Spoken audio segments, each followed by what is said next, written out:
Hello fellow collectors and welcome to Long's Toys. Today we are taking a look at Deluxe Class Blurr from the Transformers Studio Series 86. This is a kind of subline of the Studio Series where they all from the 1986 Transformers the Animated Movie. Blurr looks pretty good. Nice artwork here on the side. Close up of that same artwork here on this side. You can see it says 86 and then he's kind of sub number 3. Again, same artwork of Blurr. Not too much going on the top or the bottom, but if we spin around to the back, robot mode, vehicle mode, also comes with a little diorama piece, which is pretty cool. So, pretty standard packaging at this point. Let's go ahead, let's get it out of the box, and we'll take a closer look. Here is Blurr with the diorama piece that he comes with. And this is a really nice scene. This is really where he's first introduced in the movie when the Decepticons are attacking Autobot City. And we kind of see Springer, RC, Blurr, Ultra Magnus all at the same time, Perceptor. So very, very cool. I like this scene a lot. I think he looks pretty good. I really like these backdrops. It's fun to get these kind of, diorama pieces from key scenes in the movie and to have a physical representation that I could put up and use for display purposes. I think that's really cool. They're really crushing it with these backgrounds.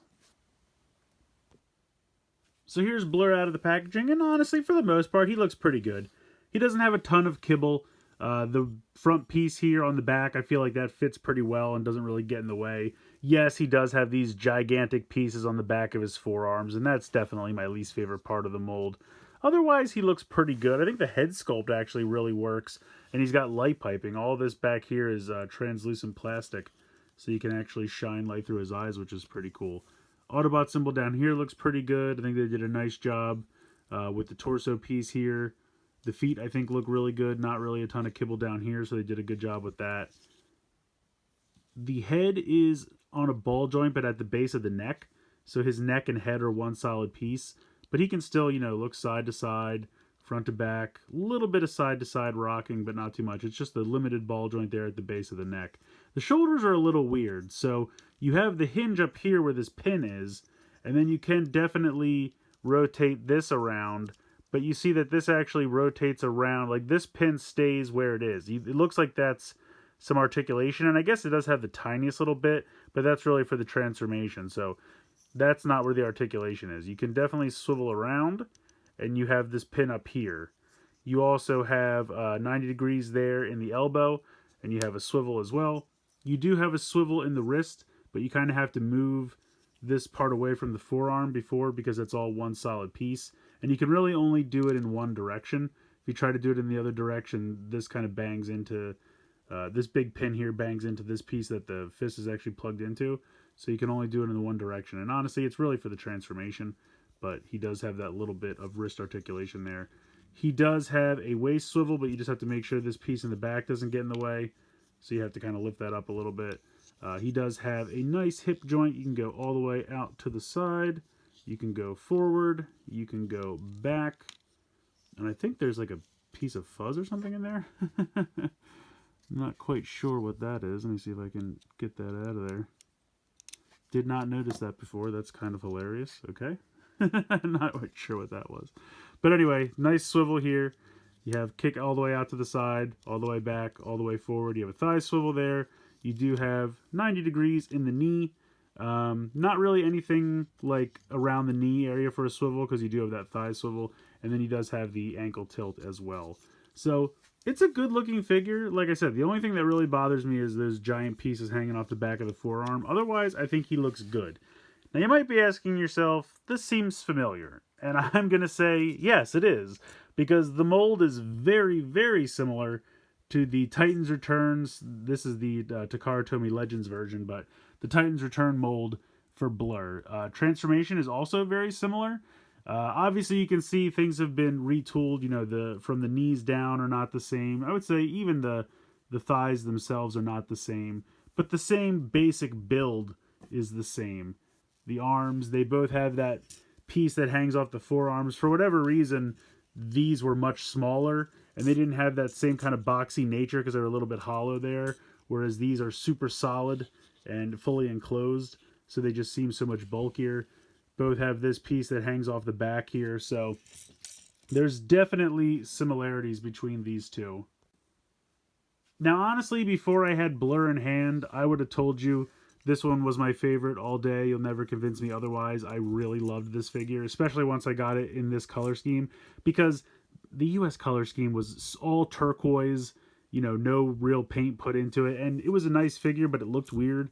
Once I finally got a hold of the Takara Tomy one, it's such a beautiful paint scheme, and this is a really great figure. Plus, it comes with his Target Master partner, which is really nice. Or actually, no, I'm sorry. This came with the dragon. What is the dragon's name? It was Twinferno over here, but I think Double Cross was his name. I had to take it from him and give it to Blurr because I think it's Haywire is the name of his partner. So this is really his Target Master partner, but it didn't actually come with this figure because this came out so much earlier before they started doing Target Masters. In any case, this is a great figure. So to me, this is very reminiscent of the movie and probably season 3 of the cartoon. Whereas then if you want to pretend later on during the rebirth, he got a Headmaster and a Target Master partner, boom, now you can use this Blurr. But I still think they're both great figures. I can't really decide which one I like better. They both have beautiful color schemes. I think they both look great. I do like the things on the back of his forearms because they're smaller, but I do think this is more cartoon accurate. So I really can't decide. Honestly, like I said, before I had this guy in hand, I would have said this guy was the clear winner all day. I honestly almost considered not even getting this because it looked like the molding was so similar, and I love this figure so much. But I am glad now that I have both, but I do love both for different reasons. It's kind of the same as with Cup. I think, this is definitely more show and cartoon accurate, but if you want a Headmaster, Target Master Blurr, then this one's perfect. So you can almost kind of pretend, one becomes the other later on in the show. Because I really do love the Headmaster and Target Master gimmicks. So depending on what you're looking for, I think they're both great. I'm happy I have both of them, honestly. But let's go ahead. We will get into Blurrs. Actually, before we do that, let's take a look at the gun real quick. It's pretty basic. It's just this, all white gun just molded out of white plastic, but it does the job. I think it looks fine. And then he has one other accessory. I almost forgot about it because it's kind of bland, but he has this kind of welding tool. In the movie, when they land on the planet of junk and they have to kind of start repairing the ship, he does transform one of his arms into this welding tool, and it just fits right into his fist, as you can see. It doesn't really hide the fist all that well, and I think because this thing is still hanging out here, it doesn't work as well as Hot Rod's does. Also, I think because it's white, if they could have taken the time, or even just molded this whole thing out of this light blue color, I think it would have worked better. I understand they probably wanted this piece to be white. I mean, obviously I would have loved this to be painted and then have this part white, or probably simpler, mold the whole thing out of light blue and then just paint the end white. That probably would have been easier. But it's just not that successful, I think, because it sticks out too much being all white when the rest of his arm is blue. So that's kind of a bummer. Now, yes, his fists are white. I get that. But they're like a logical stopping point, whereas this is meant to kind of blend into the forearm, so it's weird that part of it's white and part of it's blue. It's an okay accessory, but not that great in my opinion. Now let's go ahead and get into the transformation. So like I said previously, it is very similar to the Titans Return one, so if you're familiar with that, you'll probably have the basic concept down. One thing to note, this piece does not come off. In the Titans Return, this could come off and peg onto the forearm as a shield or something like that, or I think the Headmaster could even ride in it. That's not going on here. This is completely 100% connected to the body. You pull it away, and it kind of pops out. You can see here how it's kind of connected on these like accordion joints. It's hard to make accordion a verb. This part of it here, this kind of round piece, pegs into the back. And I don't want to say pegs into, it just kind of like naturally snaps in there. If I can actually get some light in there, you can see this cavity right here. So when you push this in, it kind of like makes a snapping sound, and that just kind of keeps it in place. So when you want to take it out, you just kind of pull it away. Nothing like technically pegs, it just kind of like wedges into that space. But anyway, you're going to lift this all up, and you're going to cover the head. Just like that.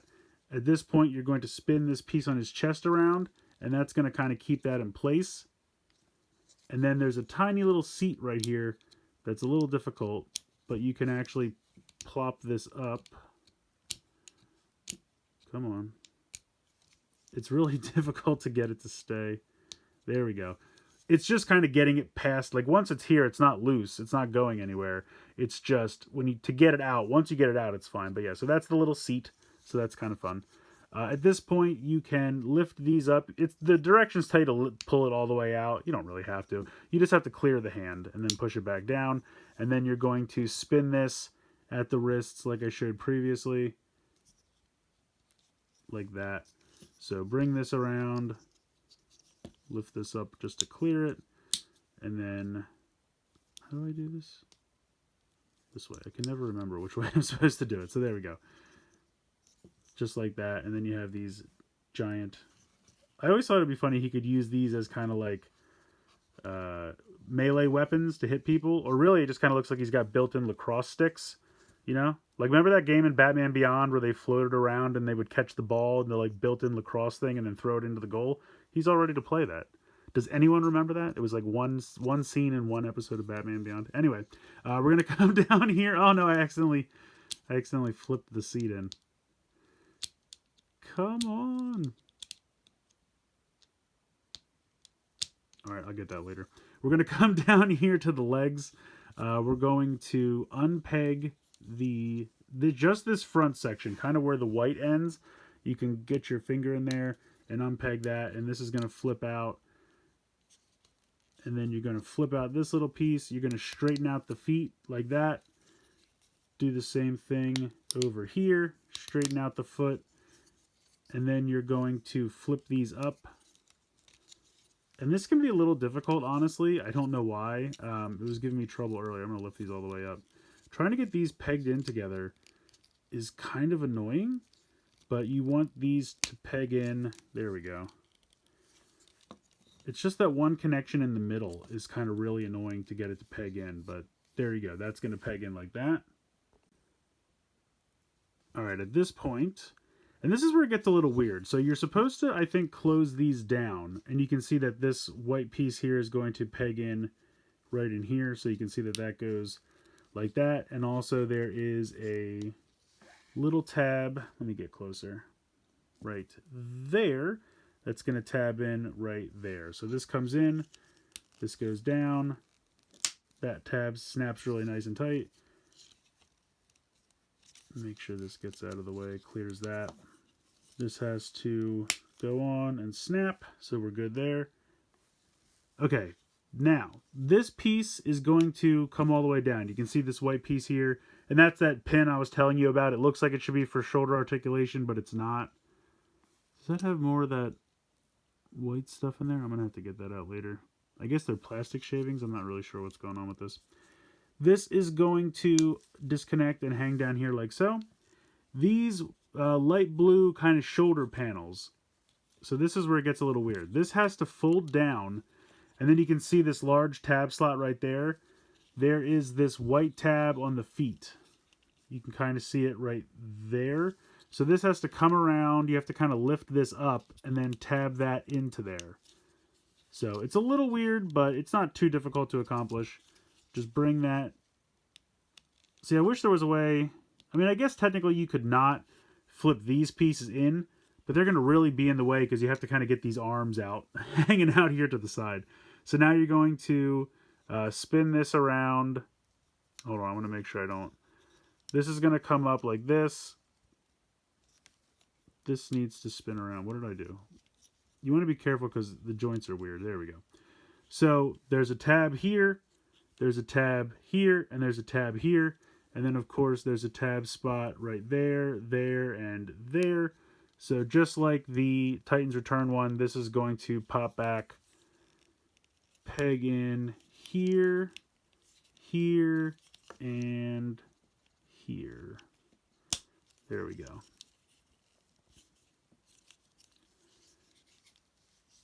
Okay. Bring this like this. And then this tabs in all those places. And there you go. There is Blurr's. Oh, I forgot to get the seat up. That's going to be fun. All right, I'll get the seat up, and then we'll take a look at his vehicle mode. So here is the completed vehicle mode, and I have to say, it looks pretty good. Definitely very cartoon accurate. I think they did a nice job with that. He does have some kibble down here. You have the feet and you have this joint piece down here. But it also kind of just makes him, you know, stand up pretty well. This piece tends to not stay 100% connected, but that's not a big deal. And you have the tiny little seat. I don't know who's supposed to fit in there, but it is a very tiny little seat. And for the most part, I think it looks good. I think they did a pretty good job. You can take the gun, and there's a tab here, and that pegs into this on the side here. So that does tab in there. And then you can see these two tab spots right here. You can take his little welding piece and peg that in there over top. So you can actually store both of them, which is pretty cool. I don't love the fact that the peg sticks out to the side, but I do appreciate that you can store the weapon there. And then just for fun, here's a comparison with the Takara Tomy Legends or Titan's Return. You can see it's very similar. So it's just a question of, you know, do you need one that actually holds a Titan Master or not? But the design is very similar. I will say I think this one is a little bit more cartoon accurate, but I think they both look great. And this one's definitely like a brighter blue. So I think this is probably a more, again, cartoon accurate color scheme. But honestly, I think they're both pretty great. So, pretty cool comparison there. But yeah, I really like this. I do. I like the vehicle mode. I think it works. A little bit of kibble underneath, but really not that big a deal. I think they did a nice job. Honestly, Blurr's a lot better than I expected. Yes, he's definitely taking heavy influences from that Takara Tomy / Titan's Return mold, but I think they've refined it. It's definitely more cartoon accurate. I think the head sculpt is really good. I think the color scheme is really nice and definitely very cartoon accurate as well. The accessories are okay. I think the gun works. I think the little soldering or repair tool, welding tool, whatever that's supposed to be, it's okay. It's not the best. I wish it was blue instead of white. Really, I wish it was mostly blue with just the tip of it being white, but what are you going to do? I guess they don't really want to spend the money to paint that thing. So yeah, I mean, those accessories, like I said, I think the gun's successful. The little welding tool's okay. Transformation's fun. Again, transformation very heavily taking its cues from the Titan's Return / Legends mold. But I think they did a good job. Even if you have that, I still think it's worth picking this guy up. He's not perfect. Most notably, those giant pieces on his forearms are kind of ridiculous.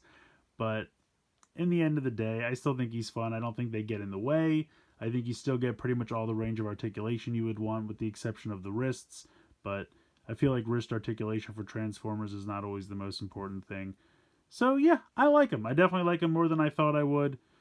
Having him in hand, he looks pretty cool. I really do like the head sculpt. I think that's my favorite part. I think they really nailed that. And the cartoon accurate color scheme. I think that's absolutely perfect as well. So I still recommend picking him up. Now, he's probably my least favorite of the Wave 1 Deluxes. And that's not to say he did anything wrong. I just think Jazz is perfect. So Jazz is my number one. And then I think Cup might be, well, Jazz is definitely number one. And then I would say these guys are probably pretty close to tied for second. They're both really fun. Both very, movie, cartoon accurate as far as the color schemes and the representation, the molding and everything. I think they did a pretty good job. So yeah, I recommend all three of them. Honestly, I think Hasbro's really crushing it with these Studio Series 86, and I hope the line continues to keep going. I'm having a lot of fun with it, so hope we get just about every character they can possibly think of. I mean, I'm at this point, I'm like, use it to give us a Perceptor, use it to give us Blaster, all the Dinobots, whatever. Just give us these really great toys that you're making. I don't think we need to redo Springer, because I feel like the Springer we got from Siege was pretty great.